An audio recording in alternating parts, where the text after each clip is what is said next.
আসসালামু আলাইকুম। আমি হাবিব ভাইয়া আপনাদের সামনে আবারও হাজির হয়ে গেলাম একটি দুর্দান্ত সাজেশন নিয়ে। আমি আশা করি আমার এসএসসি 2026 ব্যাচের সকল আপুরা আর ভাইয়ারা ভালো আছে, সুস্থ আছে এবং তারা নিয়মিত ক্লাস করছে, নিয়মিত লেখাপড়া করতেছে। তো আমি আজকে যে বিষয়টা নিয়ে আলোচনা করবো সেটা হচ্ছে আপনাদের সাজেশন। আপনাদের যে তৃতীয় অধ্যায় আছে, বীজগণিত ক্লাস নামে যে অধ্যায়টা আছে, ওই অধ্যায়ের উপর একটা সাজেশন রেডি করছি।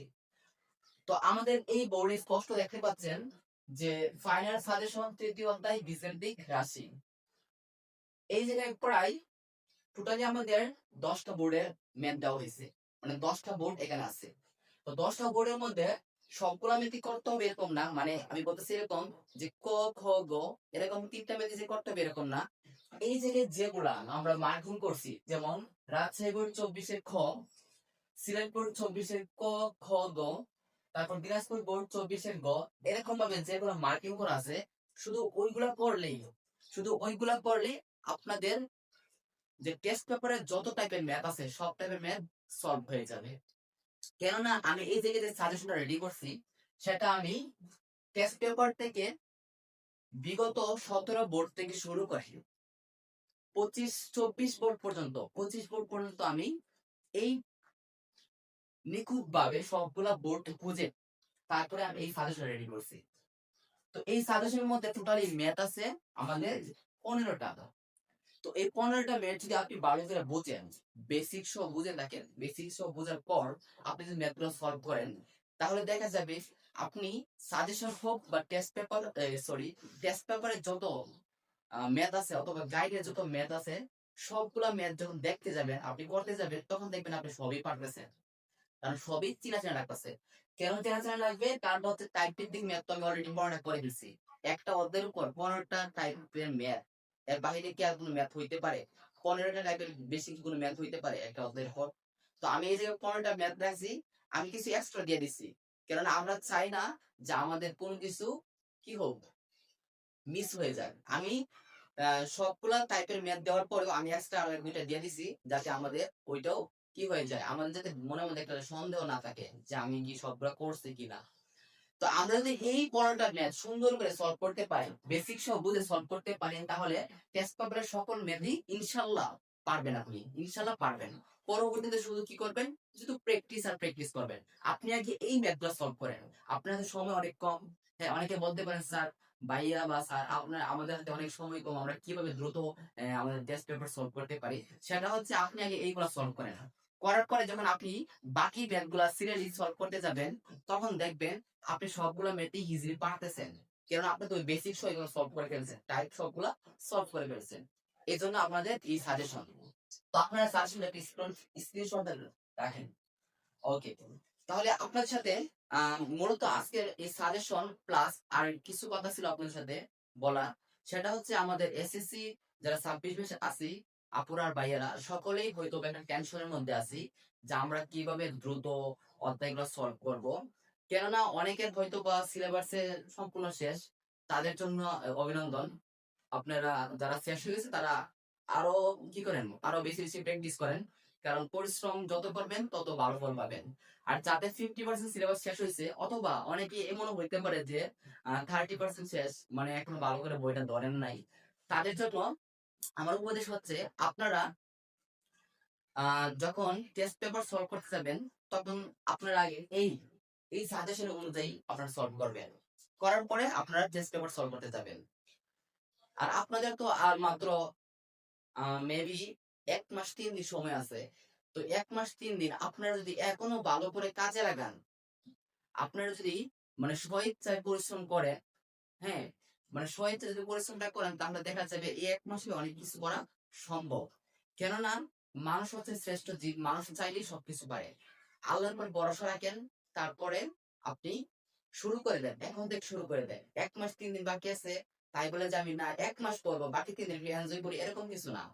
কেননা আপনার দেখা যাবে এই 3 দিনের এনজয়ের জন্য আপনার 1 মাসের যে এখন যে আপনি মোটিভেশনটা পাচ্ছেন, ওই মোটিভেশন নাও থাকতে পারে। তো আপনি আমার এই ক্লাসটা দেখার পর এখনই শুরু করে দেবেন ইনশাল্লাহ। আমি এই কি করি, এই আশাটা করি যে আপনি এখন শুরু করে দেবেন, ক্লাসটা শেষ হওয়ার মাত্রই আপনি শুরু করে দিবেন। কেন আপনি যদি এই 3 দিন ধরেন এরকম চিন্তা ভাবনা অনেকে করে যে 3 দিন আমি কি করি, এখন একটু এনজয় করি, তারপরে আমি পড়ালেখা শুরু করব। এমন হইতে পারে বাকি যে 1 মাস আছে, আমার 3 দিন বাদে বাকি 1 মাস আছে পরীক্ষার, বাকি ওই 1 মাসের মধ্যে আপনি যদি অসুস্থ হয়ে যান, আল্লাহ না করুক, এরকম তো হইতে পারে। তো আমাদের ভবিষ্যতে কি আছে তো আমরা জানি না, তবে বর্তমানটা আমরা বুঝতে পারি। তো বর্তমানে আমরা কিভাবে বর্তমানটাকে সুন্দর করে কাজে লাগাবো, সময়টাকে কাজে লাগাবো, ওই জিনিসটা আমাদের মাথায় রাখতে হবে বিষয়টা। তাই আমরা এখন থেকে পড়ালেখা শুরু করব। তো পড়ালেখার মধ্যে হয়তোবা হ্যাঁ, যেহেতু একটা পড়ালেখা একটা পজিটিভ ওয়ার্ক, মানে একটা মানে কি ভালো কাজ, গুড ওয়ার্ক, সেহেতু আমাদের কি করতে হয়, এই পড়ালেখার মধ্যে অনেক বাধা বিপত্তি আছে। কেননা আমাদের তো এই শয়তান আছে, যিনি কিনা আমাদেরকে বাধা বিপত্তি আহ, সবসময় কি করে থাকে, আমাদেরকে ওয়াসওয়াসা দিয়ে থাকে। তো আমাদের মানে কি বাধা বিপত্তি বলতে আমি বুঝাইতেছি কি, ওই যে পড়তে বসতে গেলে আধা ঘন্টা বা 1 ঘন্টার বেশি মনোযোগ থাকে না, এই কথার বলতে, এই কথার কথা আমি বলতে চাইতেছি আর কি। তো ওই সময় যখন মনোযোগটা আপনার সরে যাবে, তখন আপনি আপনার স্বপ্নের কথা চিন্তা করবেন, আপনার নিজের ব্যক্তিগত বিষয় চিন্তা করবেন, আপনার আব্বু আম্মুর কথা মনে করবেন যে আমার আব্বু আম্মু এত কষ্ট করে, তারা এত পরিশ্রম করে আমাকে এত সাপোর্ট দিয়ে পড়ালেখা করাচ্ছে, এত টাকা পয়সা খরচ করতেছে।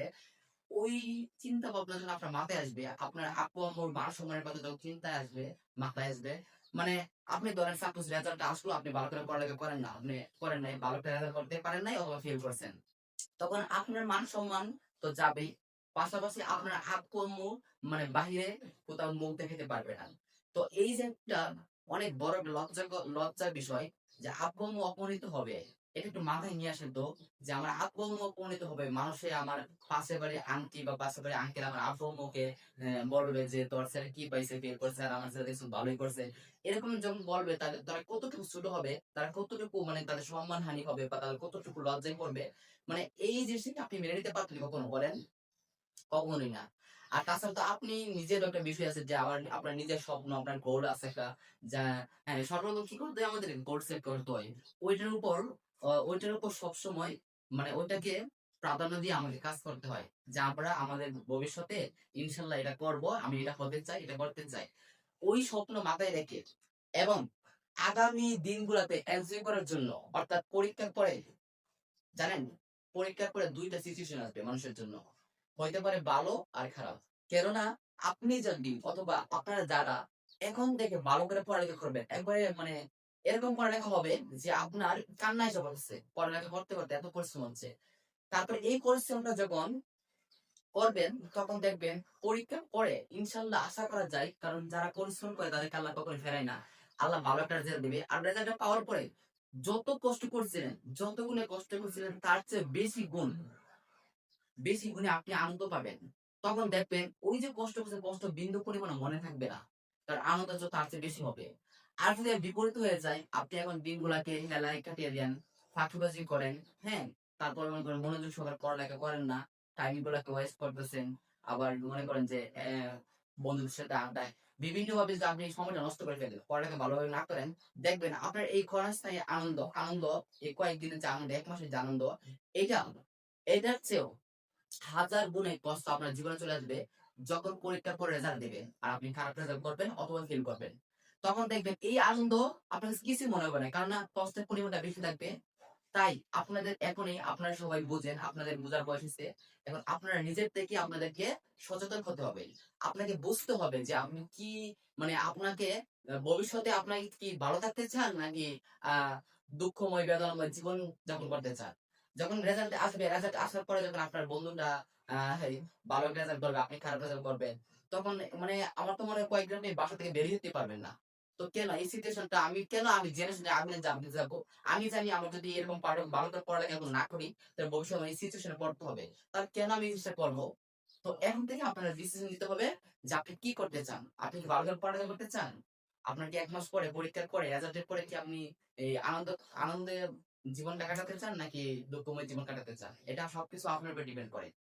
তাই আমার অ্যাডভাইস হচ্ছে এটাই, যে আপনারা এখন থেকে, আজকে থেকে, মানে এই ভিডিওটা শেষ হওয়ার পরেই আজকে থেকে ইনশাআল্লাহ শুরু করে দিবেন, আপনারা পড়ালেখা শুরু করে দেবেন মনোযোগ সহকারে। এই একটা মাস আপনার মনের দরজাটা বন্ধ করেন। মনের দরজাটা বন্ধ করার মানে আমি এটা বুঝাচ্ছি যে আমরা মন যেটা চাই সেটা আমরা করি। তো ওইটা করলে কিন্তু আমাদের ভবিষ্যতের যে গোল সেট করছে ওটা নষ্ট হয়ে যায়। তো মন যেটা চায় সেটাই করতে পারবেন, সেটাই করবো না। আমি বিবেককে চিন্তা করবো যে আমার মন যেটা চাচ্ছে ওটা কি ভালো কিনা। আপনি একটা কাজ করার আগে অন্তত 30 সেকেন্ড বা 1 মিনিট বা 2 মিনিট ভেবে নিবেন যে কাজটা কি ভালো কিনা। যদি আপনার জন্য ভালো হয়, আপনার পরিবারের জন্য ভালো হয়, সমাজের জন্য ভালো হয়, তাহলে সেই কাজটা আপনি ইনশাল্লাহ আল্লাহর উপর ভরসা করে করে ফেলবেন। কিন্তু যদি আপনার মনে হয় না এই কাজটা ভালো না, তাহলে করা যাবে না। অর্থাৎ মন যেটা চাই সেটাই করবেন না, যেটা আপনার বিবেক বলে সেটাই করেন। তো আপনি মনের দরজাটা বন্ধ করেন, বন্ধ করে অন্তত এই 1টা মাস পরিশ্রম করবেন। দেখবেন 1টা মাসের পরিশ্রমের পরে আপনার যে রেজাল্ট আসবে, তারপরে যে আনন্দটা আসবে সেটা একবারে আত্মহারা হয়ে আনন্দ হবে। ঠিক আছে? তো আপনারা দেখেন সাজেশনটা, এই আপনারা প্রথমত কি করবেন, এই 15টা ম্যাথ সলভ করে ফেলবেন, তারপরে আপনার টেস্ট পেপার সলভ করতে যাবেন। তাহলে আশা করি ইনশাআল্লাহ ভালো হবে। আর একটা বিষয়, সেটা হচ্ছে এই যে বোর্ড গুলার দিছি, সাজেশন দিছি, প্রত্যেকটা বোর্ড থেকে আমি যে সাজেশনগুলো দিলাম, ওই বোর্ড গুলার কে কে সলভ চান, মানে সমাধান চান, আপনার একটু কমেন্ট বক্সে কমেন্ট করে যাবেন যে ভাইয়া বা স্যার আমি এই বোর্ড গুলার সমাধান চাই, আপনি আমাদের কি সমাধানটা করে দেন। তাহলে ইনশাল্লাহ আপনাদের কমেন্ট পাওয়ার পর আমি উৎসাহিত হই, বুঝছেন? তো আপনারা যখন কমেন্ট করেন যে ভাই আমরা এই সলভ গুলা চাই, হ্যাঁ এগুলোর সমাধান চাই, বোর্ড গুলার সমাধান চাই, ইনশাল্লাহ তাহলে আমি এগুলোর সমাধান আপনার সামনে উপস্থাপন করবো। তো আমি এই আসিফ ভেক্টরকে আজকের এই ক্লাসটা শেষ করতেছি। আমার আবুরা ভাইয়ারা আজকে থেকে ক্লাস মানে পড়ালেখা শুরু করে দিবে, নিয়মিত পড়ালেখা করবে এবং তারা তাদের গোলটা ভালো করে সেট করবে, স্বপ্নটা বড় করে দেখবে। তো এই আশা ব্যক্ত রেখে আমি আজকে আমাদের এই ক্লাসটা শেষ করতেছি। সকলে ভালো থাকবেন, সুস্থ থাকবেন। আল্লাহ হাফেজ। ইনশাআল্লাহ খুব শীঘ্রই আবার দেখা হবে। ওকে, আল্লাহ হাফেজ।